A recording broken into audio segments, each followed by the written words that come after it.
This is Car-Boyz. Car-Boyz. Welcome to the show. Time now for Richard's take. I am Richard. Here is my take. It's where I take a sideways view of the world from my own weird, and I would argue, warped perspective. But unlike other sections of the broadcast, this will be an open debate. Who am I kidding? It is a totalitarian regime. I shall rule unchallenged as El Jefe and El Generalissimo. This week, I've been pondering the concept of cycling and whether it would be a viable alternative to driving. In a word, yes, but also in a word, no. Now, the reason I'm posing this question is in response to a news story and in response to the British government encouraging us to use bicycles and apparently how this will help fight coronavirus, or as we like to call it here at Car-Boyz, Cortina 19, or the Wu flu. Not sure that me cycling 20 miles into work will combat a global pandemic, but there you go. I digress. The reason for this rant this week is down to a rather interesting news story from the east of England. It's been reported that Britain's first roundabout that gives priority to cyclists has been forced to close after its launch, just days after its launch. A car hit an unfinished beacon on the controversial £2.3 million, I did say £2.3 million system, and left workmen with no choice but to shut it for 3 nights to examine the damage. The Dutch-style roundabout in Cambridge gives rights of way to cyclists who go round it on an outer ring. Although they need to check that cars do stop.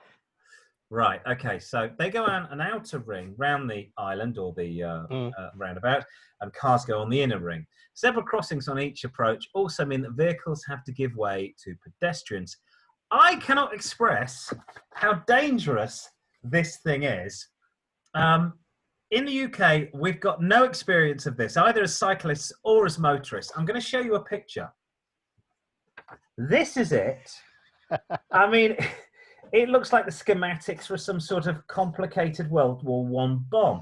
Look, if you can imagine, so the pink, and none of these colours, if you're listening around the world, none of these colours bear any resemblance to any law in the highway code in Britain that exists. It may do in Holland.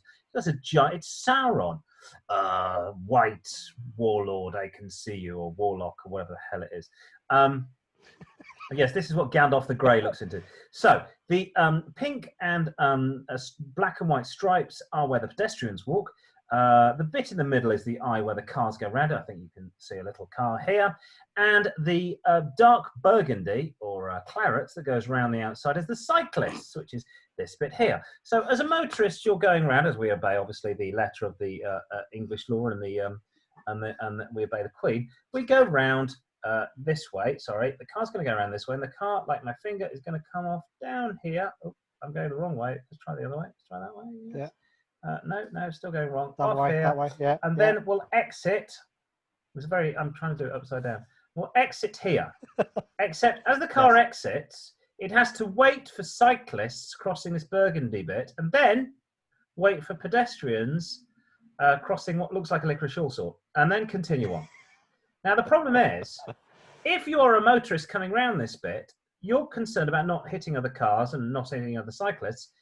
And if you brake before here, what's going to happen to the car behind you? He's going to go straight in the back. I have another picture here. Now, I'm confused. Does the cyclist have priority? Does the motorist have priority when on the island, but not as he exits the island? As a pedestrian, I can use the zebra crossing, which is further down this way. It's down that way, yeah. It's down this way. But if you were to stop here, this car coming, looks like a van exiting. There's a stupid bint on the Dutch bike is coming along here. Now, really, she needs to wait for him, but she's not going to. He apparently, I would suggest, has to stop there. If you've never been on this, these don't exist anywhere else in England. So if you're a rep or you're a van driver, you're off to Cambridge for the first time and you come across this, you are going to go straight across that cycle lane, because in the rest of the UK, 60, 70 million people, this crap doesn't exist. We've not had a vote on it or anything. We've got another example. These are cyclists about to be run over. Look at them, the fools. And you can see where the car would exit Well, it has to stop there, but there's only room for one car. Where am I? Yeah. This side. One car could fit there to stop for this Bint and her friend. Now, a bigger failure to design a section of roadworks I have never seen. Even in Thailand, where I used to live, they don't have any roundabouts. And they have a better road layout than this. Oh, I forgot. They do have a roundabout. They do have a roundabout. Yes, they have one roundabout. And they don't call it a roundabout on Northern Ireland. They call it the Victory Monument because there's a victory to some battle that the Thais won. The locals don't know how to use it. They stop whilst on the roundabout to let traffic pull out. It's absolute chaos. So you're coming up, and what you would usually do in the UK is wait for traffic, and the Thais drive on the left-hand side. They also obey the authority of the Queen. And the Thais come down here, the Thais, or anybody driving a car, could be a German, they come down on the to your right, and usually you let them go because they have priority. But no, in Thailand, they wait for you to pull out. It's bizarre. Now, the reasons, I don't know how to use it, and the reason they don't have roundabouts or islands in the UK, they don't know how to use a roundabout. They've got one roundabout that I could see from 3 years in Thailand, the Victory Monument. They don't know how to use it. Likewise, in the UK, we don't know how to walk across, drive through, or cycle over a Dutch-style cycling-friendly island. We don't know what this is. We've no idea what this is. Right way up. And we've certainly no idea what the Eye of Sauron has. I don't know what that is. It's all very well looking like Holland and saying we should adopt a similar approach to transport. Much more people on bikes and less people on cars. It's all very good, which is great. And the Dutch have been doing this for about 70 years. They've grown up with these laws. More importantly, they know how to ride a bicycle. In a country, I might add, that's as flat as a surfboard. The Dutch do not have a mountain, a hill, or even a hummock between the lot of them. That's why they're so tall. It's no good in traffic system from one part of the world to another and expecting it to work. It'd be like taking a hunter-gatherer from the deepest jungles of the Amazon and being surprised that they can't survive in Manhattan. Oh, really strange that, as they try to hunt gazelle down fucking Broadway. So, all you green activists, you can whine and you can moan about cycling, but that certainly isn't going to get me to be cycling 20 miles to and from work, certainly today, as it absolutely stair-rodded down. It certainly isn't going to get my kids to their grandparents, which is over 100 miles away. But back to the Fenton Road roundabout, which is it's called in Cambridge, which was expected to cost 800,000 to build and now is estimated to be costing in excess of 2.3 million pounds. Well, at least it isn't a white elephant, is it? Any thoughts, It's Simon? more pink. Yes, it's actually more pink. It could be the eye of a white elephant. Yeah.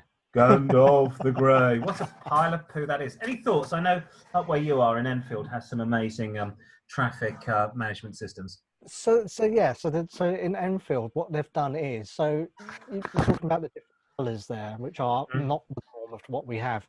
We have a zebra crossing that is brown brick and black brick. Ooh. So it's like a crossing, but isn't a crossing. So it looks like a zebra crossing, but isn't a crossing because the colours are completely wrong. So you don't know whether to stop or not to stop because you don't know whether it's a crossing or not. And they're very crafty because there's a sign. It's not a race thing, more brown and black. Maybe, but it says there's a sign that says pedestrians crossing, not pedestrian crossing, pedestrians crossing. So it's just a thing. So, but it's not a crossing. Does that mean they own the crossing or the actual pedestrians crossing? Who knows? Who knows? But it is. Little comma is. But it's just I don't get it. That roundabout I do not get. We had enough trouble in Germany, driving around in Germany, not knowing what the cyclists are going to do. So when you turn, do you let the cyclist through? Do you not let the cyclist through? Does a car go through? Well, I didn't, and I got shouted at in German. But then, you do not undertake on the inside lane in England in a bicycle because you get run over by a semi-truck. But according to my friend from Hanover, they do in Germany. So you have to look to your right and just let the bicycle go, and then you can go. But I just went. Yes. I got shouted at. Shall we have some news?